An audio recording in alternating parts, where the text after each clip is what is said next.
தென்னவன் media நேயர்கள் அனைவருக்கும் வணக்கம். இன்று நம்முடன் இணைந்திருக்கக்கூடிய சிறப்பு விருந்தினர் டிஃபென்ஸ் எக்ஸ்பர்ட் டாக்டர் திரு நிரஞ்சன் அவர்கள். வணக்கம் சார். வணக்கம். ஜெயஹிந்த். ஜெயஹிந்த் சார்.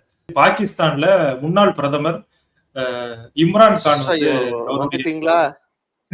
அவருடைய 70% பார்வை இழந்துட்டாரு.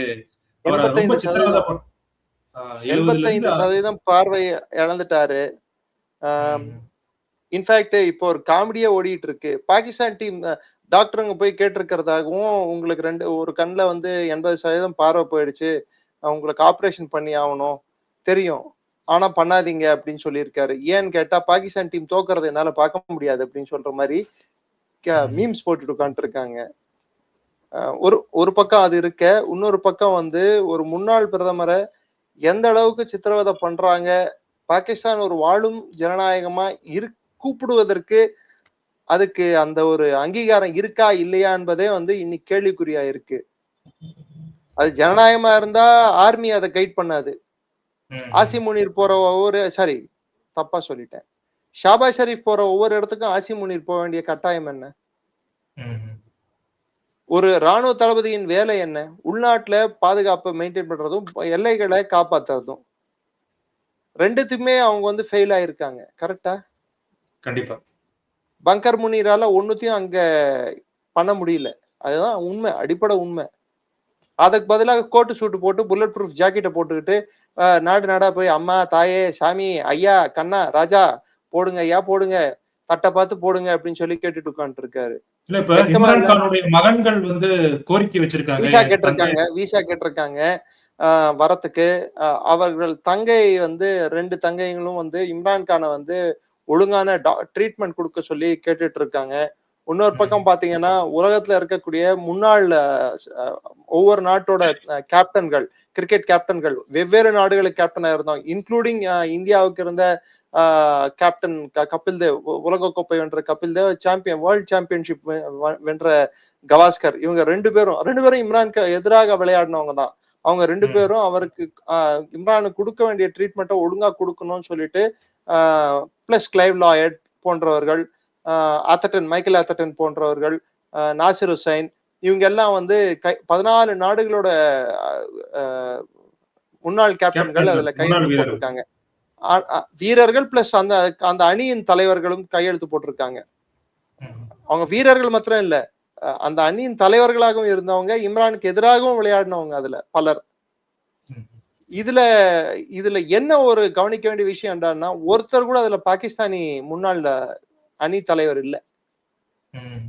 அவங்களுக்கு ஒரு பயம் இருக்கும்ல சார், பாகிஸ்தான்காரங்களுக்கு பயம் இருக்கலாம். ஆனா அதுக்கண்டு தன்மானத்தை தொலைச்சுக்கிட்டு இருக்கக்கூடாது இல்ல. இந்த வசீம் அக்ரமையும் வக்கார் யூனிஸையும் அவங்க பாகிஸ்தான்ல கேட்டுட்டு இருக்காங்க, அது உண்மைதான், நான் இல்ல நான் மறுக்கல.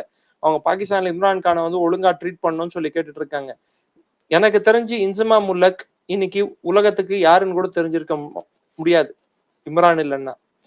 வசீம் அக்ரம் உலகத்துக்கு யாருன்னு கூட தெரிஞ்சிருக்க வாய்ப்பு இல்லை இம்ரான் இல்லைன்னா. வக்கார் யூனிஸ் இம்ரான் இல்லைன்னா உலகத்துக்கு யாருன்னு கூட தெரிஞ்சிருக்கிறதுக்கு வாய்ப்பு இல்லை. அதே மாதிரி இஜாஸ் அஹமத் உலகத்துக்கு யாரும் கூட தெரிஞ்சிருக்கிறதுக்கு வாய்ப்பு இல்லை. அமீர் சோஹைல் உலகத்துக்கு யாரும் தெரிஞ்சிருக்கிறதுக்கு வாய்ப்பு இல்லை. முஷ்டாக் அஹமத் உலகத்துக்கு யாரும் தெரிஞ்சிருக்கிறதுக்கு வாய்ப்பு இல்லை. கிட்டத்தட்ட 92 உலக கோப்பையில அந்த 11 பேர்ல அட்லீஸ்ட் 7 பேரை பர்சனலா அவங்க ஒரு அணியில ஆடினாங்கன்றதுக்கு ஒரே காரணம் இம்ரான் கான். நெட்ல போலிங் போட்டிருந்த வசீம் அக்ரமோட ஸ்பீடையும் போடுற ஸ்டைலையும் பார்த்துட்டு செலக்ட் பண்ணதுதான் இம்ரான் கான். இன்சமா முல்லக்கோட ஹிட்டிங்கை பார்த்து, அடிக்கிற திறமையை பார்த்துட்டு செலக்ட் பண்ணது இம்ரான் கான். இம்ரான் கான் பாகிஸ்தானியரா இருக்கலாம், இம்ரான் கான் இருக்கணுமா போகணுமா, ஒரு அரசியல் கோட்பாடு, இந்தியாவுக்கு எதிரான நிலைப்பாடு, என்னை பொறுத்த வரைக்கும் இம்ரான் கான் ஒரு கிரிக்கெட்டரை நான் பாக்குறது வேற, ஒரு பாகிஸ்தானி கிரிக்கெட்டரை பொலிட்டீஷியனை நான் பாக்குறது வேற. ஏன்னா காஷ்மீர் பிரச்சனையே நம்ம வாங்க மேட்ச் ஆடி தீர்த்துக்கலாம்னு சொன்னாரு.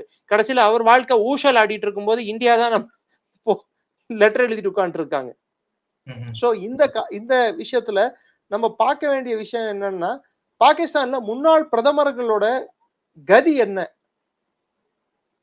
ராணுவ ஆட்சிகள் அங்கே மலராமல் எப்படி மலர்கின்றன?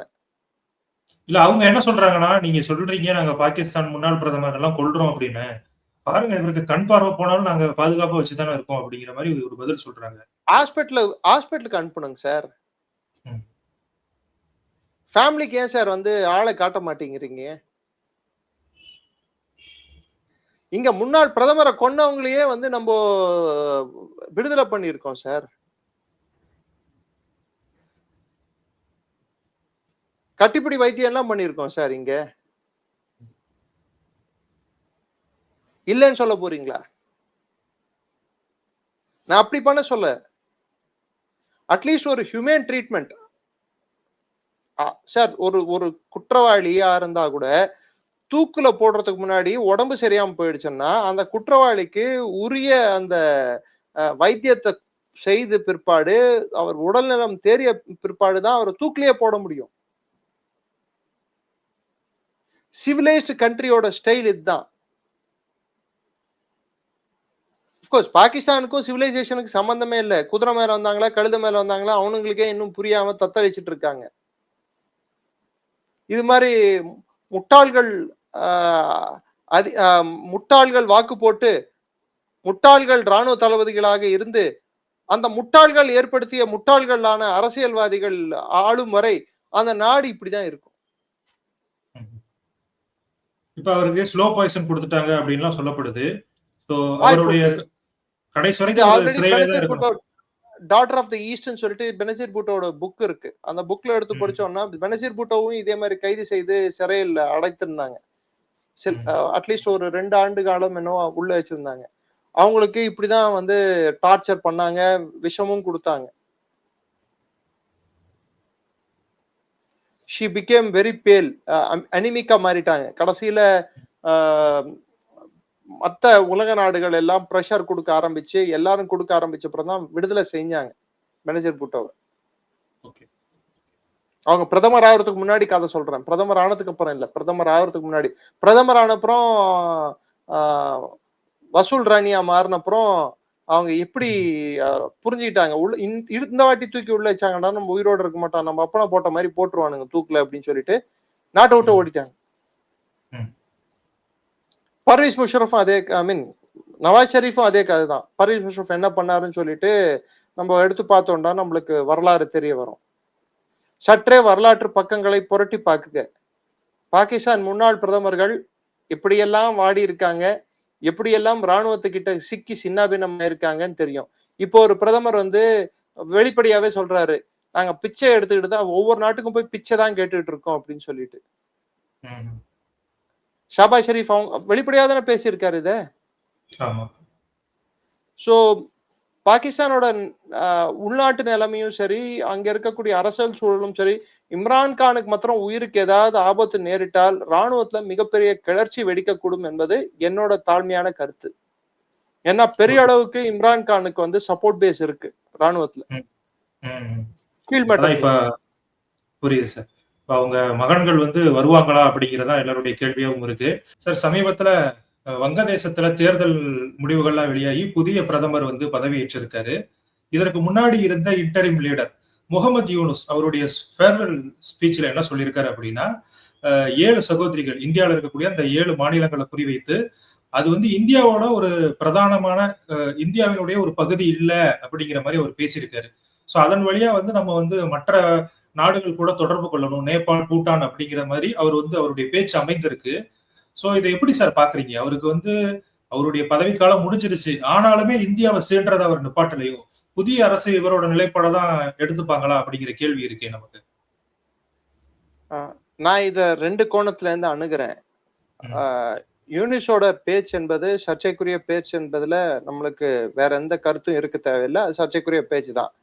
அதுவும் இந்திய இறையாண்மைக்கு எதிராக குறிப்பிட்டு வடகிழக்கு மாகாணங்கள் மிசோரம், நாகாலாந்து, மணிப்பூர், அசாம், திரிபுரா, இந்த இன்க்ளூடிங் வெஸ்ட் பெங்கால் கூட வச்சுக்கோங்களேன், இதை எல்லாத்தையும் சேர்த்து அவர் இன்னும் தனி பகுதியாகவோ இல்ல பங்களாதேஷோட சேர்ந்த பகுதிகளாகவோ அவர் பார்க்கறது வந்து மிகப்பெரிய குற்றமா தான் நான் பார்க்கிறேன்.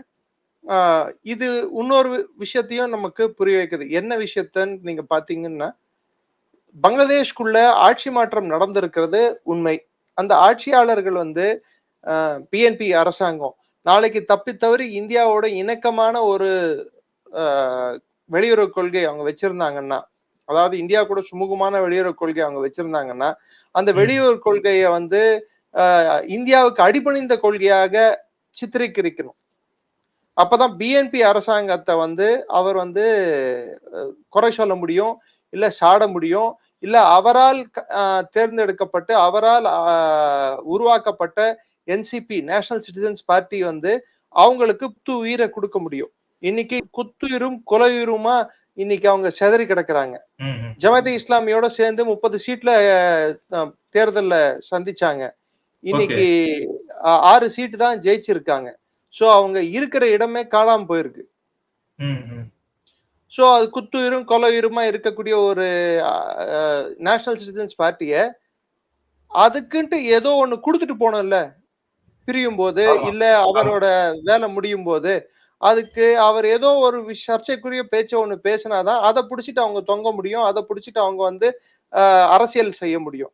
ஏன்னா இந்தியாவுக்கு எதிரான அரசியல் நிலைப்பாடை வச்சுதான் பங்களாதேஷ்ல இனிமேல் அரசியல் இன்னும் வரக்கூடிய காலங்கள்ல அட்லீஸ்ட் ஒரு 2-3 ஆண்டுகளுக்காவது இது இருக்கும்.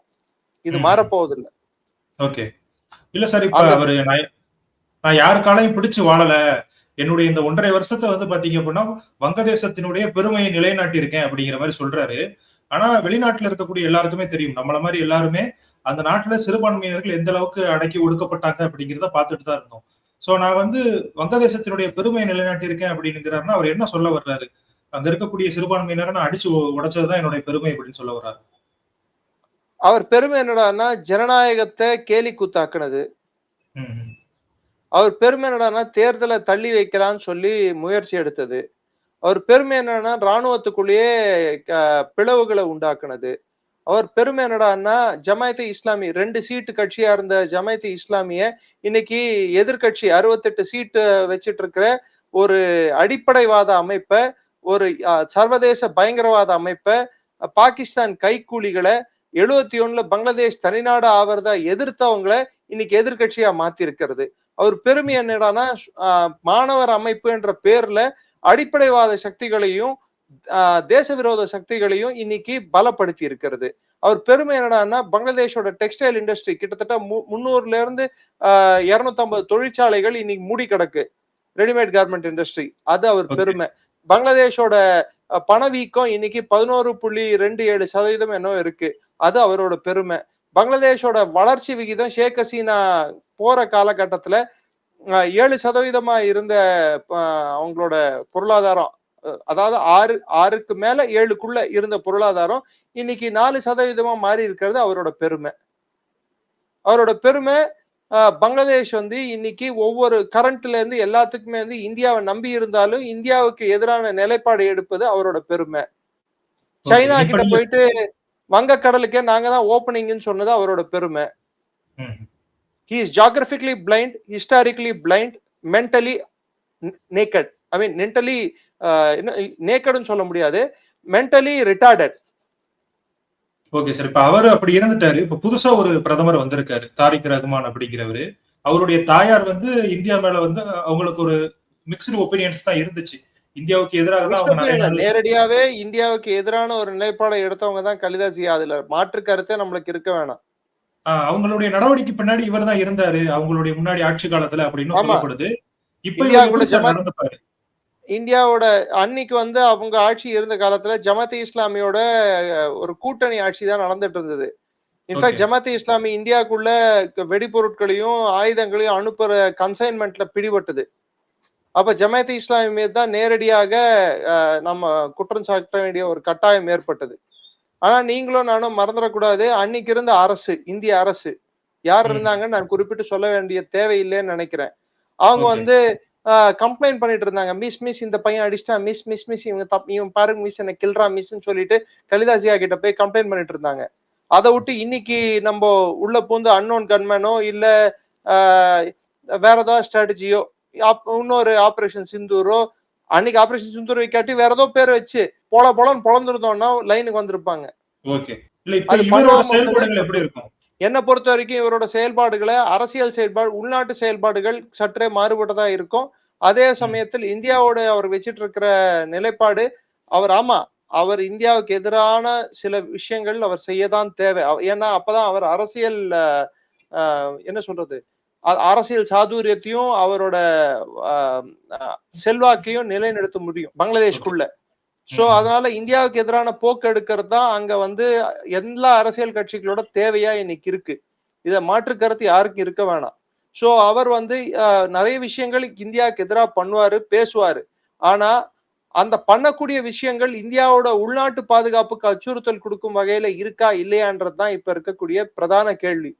ஏன்னா பங்களாதேஷ் இந்தியா மேல இருக்கக்கூடிய அந்த பிணைப்பு, அதாவது இன்னும் சொல்ல போனா எக்கனாமிக்கலி நம்ம மேல அவங்களுக்கு இருக்கக்கூடிய பொருளாதார ரீதியில நம்ம கிட்ட இருக்கக்கூடிய அந்த ஒரு அட்டாச்மெண்ட் வந்து அதிகம். பங்களாதேஷ் வந்து கரண்ட்டுக்காகவும் சரி, மற்ற விஷயங்களுக்காகவும் சரி இந்தியாவை நம்பி ஆகணும். ஏன் டிரான்ஸ்ஷிப்மெண்ட் காரிடார், அதாவது இங்க இருந்து அங்கிருந்து வரக்கூடிய பொருட்கள் வந்து போகணும்னா கூட அதுக்கு இந்தியா ஒரு முக்கியமான ஒரு வழித்தடமா இருக்கு பங்களாதேஷ்க்கு. நிறைய பொருட்கள் இந்தியால இருந்து தான் பங்களாதேஷுக்கு போயிட்டு இருக்கு. சோ இந்த ஒரு சூழல்ல இந்தியாவுக்கு எதிரான ஒரு நிலைப்பாடு அவர் எடுப்பாரா? அவர் வெளிப்படையா பேசுறது ஒண்ணா இருக்கும். ஆனா உள்ள அவர் வந்து அவர் பண்ணக்கூடிய விஷயங்கள் வந்து நேர்முகமா இந்தியாவை எதிர்த்து யூனிஸ் பண்ண அளவுக்கு இருக்காது என்பதுதான் என்னோட கருத்தா இருக்கே தவிர்த்து, அதுக்கன்ட்டு அவரு இந்தியாவுக்கு எதிரான போராட்டங்கள் வெடிக்குமா? வெடிக்கும். மைனாரிட்டிகளுக்கு எதிரான பிரச்சனைகள் அதிகமாகுமா? அதிகமாகறதுக்கான வாய்ப்பு உண்டு. பங்களாதேஷ் இன்னொரு அரசியல் ஒரு பிரச்சனைக்குள்ள மூழ்கக்கூடுமா? வர ஆண்டுக்குள் தாராளமா மூழ்கக்கூடும். அடுத்து ராணுவத்தை வந்து அவர் கட்டுப்பாட்டுல முழுமையா எடுத்துட்டு வர முடியுமா? அதுவும் ஒரு பெரிய கேள்விக்குறி. இத்தனை பிரச்சனைகள் அவரை எதிர்நோக்கி இருக்கு. Okay sir. இப்ப அவாமி லீக்குக்கு தடை விதிக்கப்பட்டிருக்கு. ஒருவேளை இவருடைய ஆட்சி காலம் முடியறதுக்குள்ள அந்த தடை நீக்கப்படுமா?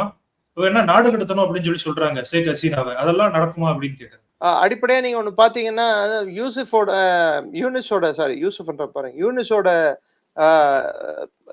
Special advisor, assistant special advisor தைப் அப்படின்னு சொல்லிட்டு அவர் வந்து ஜெர்மனிக்கு பறந்து ஓடிட்டாரு. அவரு ஓகே. இந்த புது அரசாங்கம் பதவி ஏற்கிறதுக்கு முன்னாடி அவர் தான் இன்டர்நேஷனல் கிரிமினல் கோர்ட் பார்த்துட்டு இருந்தது.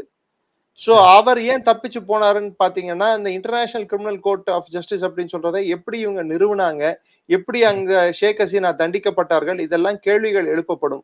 ரெண்டாவது, ஊழல்வாதிகளின் ஒட்டுமொத்த கூடாரமாக யூனிஸோட அரசு எந்த அங்கீகாரம் இல்லாமல் செயல்பட்டதுன்னு சொல்றது பெரிய குற்றச்சாட்டா அங்க பார்க்கப்படுது.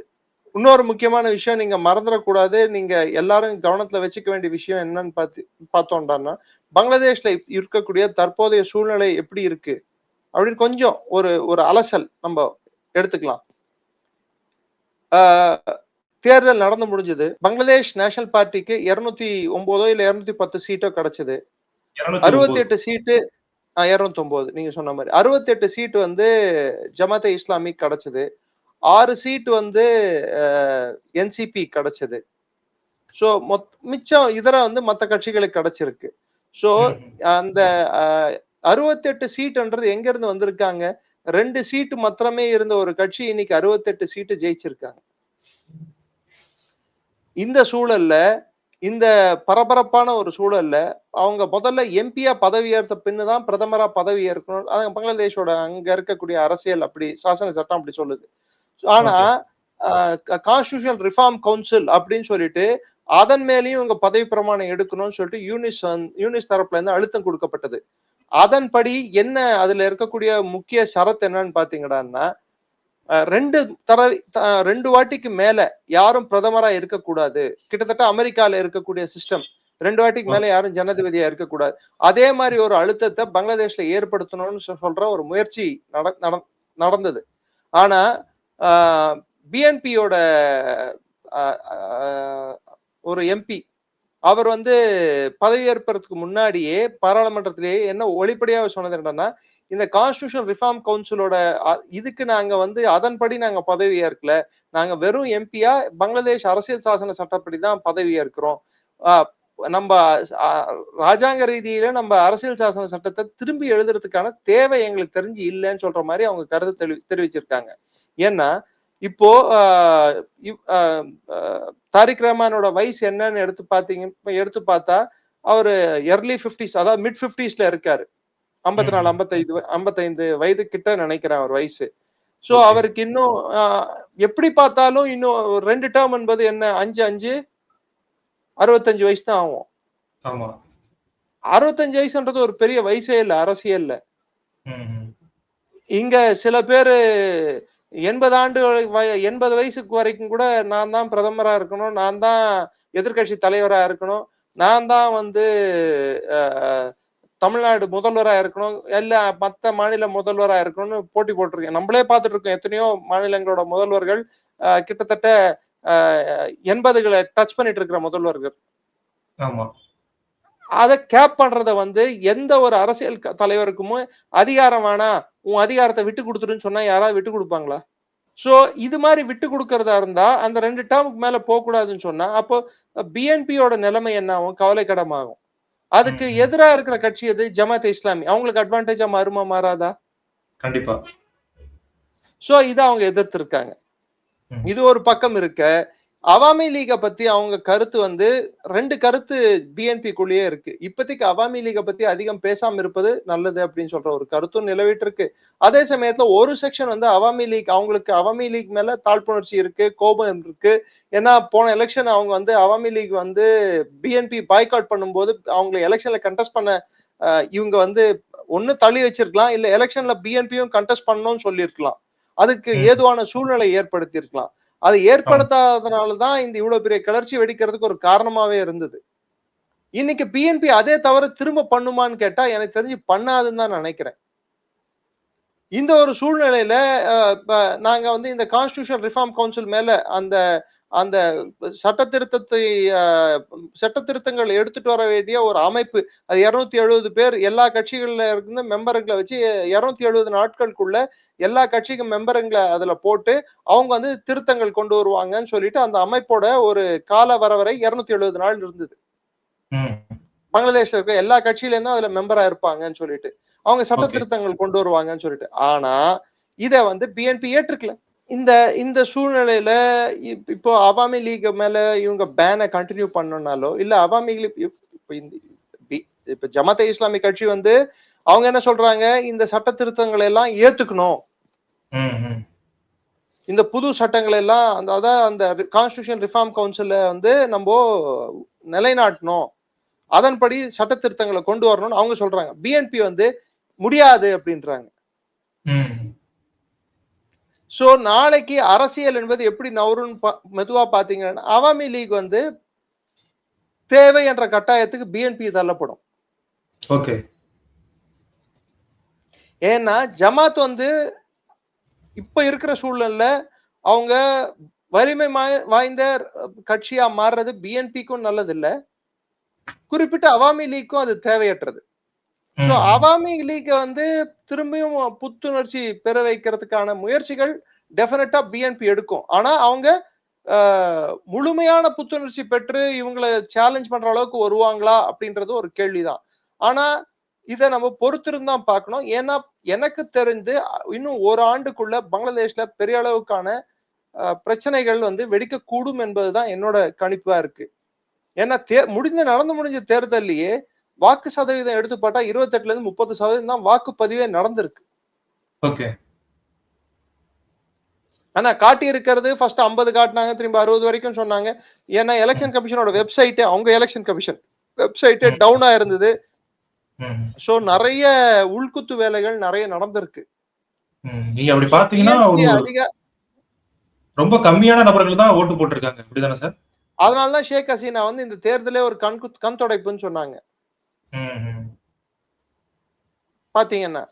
சோ ஒரு பக்கம் அவங்க கண் துடைப்பு நாடகம் இந்த தேர்தல்னு அவங்க சொல்ல, இன்னொரு பக்கம் அங்க வாக்கு சதவீதம் கம்மியா இருக்க, யூனிஸோட எல்லா எதிர்பார்ப்பும் எப்படி இருந்ததுன்னா இது இழுபறி தேர்தலா முடியும், பெருவாரியான வாக்காளர்கள் வந்து பிஎன்பிக்கும் இல்லாம ஜமாத்தே இஸ்லாமிக்கு இல்லாம 2 பேருக்கும் அறுதி பெரும்பான்மை கிடைக்காம ஓட்டு போடுவாங்க, ஒரு தொங்கு பாராளுமன்றமா அமையும் சொல்லிதான் எதிர்பார்த்தாங்க. ஆனா அது நடக்கல. அதனாலதான் யூனிஸ் பதவி விலக வேண்டிய கட்டாயம் ஏற்பட்டது. Okay sir. இப்ப நம்ம ஒரு அண்டை நாடான பங்களாதேஷ் பத்தி நிறைய விஷயங்கள் பேசிட்டோம். இன்னொரு முக்கியமான அண்டை நாடு சீனா. அவங்க வந்து சிச்சுவான் அப்படிங்கிற பகுதி அருணாச்சல பிரதேசத்துல இருந்து கொஞ்சம் கொஞ்சம் பக்கத்துல இருக்கக்கூடிய மாகாணம் சொல்றாங்க. சோ அங்க ஒரு மலைப்பகுதி கிட்ட நிறைய அணு ஆயுதங்களை வந்து தேக்குறாங்க. ஸோ ஒரு ரெடினஸோட அவங்க இருக்காங்க அப்படிங்கிற மாதிரி சொல்லப்படுது. ஸோ இது எதை சார் வெளிக்காட்டுது? ஏன்னா சீனா வந்து தொடர்ந்து அருணாச்சல பிரதேசம் உள்ளிட்ட பகுதிகளை எங்களது அப்படின்னு சொல்லிட்டு அவங்க சொல்லிக்கிட்டு இருக்காங்க. அதுக்கு நம்மளும் தக்க பதிலடி கொடுத்துக்கிட்டு இருக்கோம். இப்ப அணு ஆயுதத்தை கொண்டு வந்து இங்க சேகரிக்கிறாங்க அப்படின்னா அவங்க வேற ஏதாவது ஒரு முயற்சிக்கு ஈடுபட வாய்ப்பு இருக்கா அப்படிங்கிற மாதிரி கேள்விகள் எழுது. இல்லைங்க. சைனா வந்து மலை சார்ந்த பகுதிகள், மலை சார்ந்த இடங்கள்ல தான் ஜெனரலா அணு ஆயுதங்கள தேக்கி வைக்க முடியும்.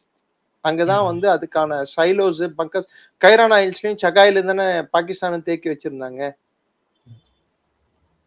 ஸோ எப்பவுமே மலை சார்ந்த பகுதிகள்ல தான் தேக்கி வைப்பாங்க. ஸோ பட் ஆனா சைனா வந்து இந்தியாவுக்கு எதிரா அணு ஆயுதத்தை யூஸ் பண்ணுமா அப்படின்னு கேட்டா, சைனா இஸ் நாட் என்ன சொல்றது? ஒரு அ அவங்களும் வந்து பிரச்சனைக்குரிய நாடு தான். வம்ப வம்ப விலைக்கு வாங்குற நாடு தான். ம். குறிப்பிட்டு அண்டை நாடுகள் எல்லாரு கூடயும் அவங்களுக்கு சச்சரவு இருக்கு. அதுக்குன்னு சொல்லிட்டு ஒரு அணு ஆயுத நாடு சச்சரவுக்கு இழுக்கிற அளவுக்கு சைனா வந்து முட்டாள் இல்ல. அவங்க ஒண்ணும் ஓகே. பாகிஸ்தான் இல்ல. ம். ஸோ அது நம்ம பயப்பட தேவையில்லை அப்படிங்கிறீங்க. அவங்க சைட்ல இருந்து அவங்க வந்து மூவ் பண்றாங்க. நம்ம சைட்ல இருந்து கவுண்டர் மெஷர்ஸ் அதுக்கான ஈக்குவலான கவுண்டர் மெஷர்ஸ் தான் நம்ம எடுத்துட்டு இருக்கோம். அசாம்ல ஏன் ஃப்ளைட் லேண்ட் ஆச்சு? ஃப்ளைட் ஏன் சார் லேண்ட் பண்ணோம் அசாம்ல? அங்க புது புது மல்டி பர்பஸ், அதாவது ரோடு பிளஸ் ரன்வே ஏன் அந்த மாதிரி கன்ஸ்ட்ரக்ட் பண்ணிட்டே வரோம்? யாருக்காக இதெல்லாம் பண்றோம்? எல்லாம் பாதுகாப்பு பங்களாதேஷ்காகவா? ஏற்பாடுகள். ம். பங்களாதேஷ்காக தேவைப்பட்டா அந்த ரோட வந்து ரன்வே யூஸ் பண்ணி சைனாவை தாக்க முடியும். ஓகே. A219 ஹைவேன்னு சொல்லிட்டு நம்மளுக்கு அந்த பக்கம் மலைக்கு அந்த பக்கம் இருக்கக்கூடிய ஹைவேக்கள் எல்லாமே வந்து சைனாவை வந்து பாகிஸ்தான் கூட கனெக்ட் பண்ணக்கூடிய ஹைவே. மொத்தத்துல டிபேட்டை வந்து முழுமையா கனெக்ட் பண்ணக்கூடிய ஹைவே. ம். இந்த ஹைவே ஆனது வந்து அந்த சைடு இருக்கு, சைனா சைடு. அந்த ஓகே. ஹைவேவை தாக்கி குறி வச்சு தாக்கணும்னா சைனாவோட மொத்த சப்ளை லைனும் அடி வாங்கும். ரெண்டாவது சைனாக்கு வந்து ராக்கெட் ஃபோர்ஸ் வந்து மிக வலிமையா இருக்கக்கூடிய ராக்கெட் ஃபோர்ஸ்ன்னு அவங்க வெளியே சொல்லிக்கிறாங்களே தவிர்த்து, அந்த ராக்கெட் ஃபோர்ஸ் எவ்வளவு வலிமையா இருக்குன்னா, இன்னைக்கு அங்க நடந்திருக்கக்கூடிய ராணுவ தளபதிகளை கைது, ராணுவத்துக்குள்ளேயே இருக்கக்கூடிய அமளி, இதையெல்லாம் நம்மளுக்கு வந்து வெளிப்படையா காட்டுது. ம்.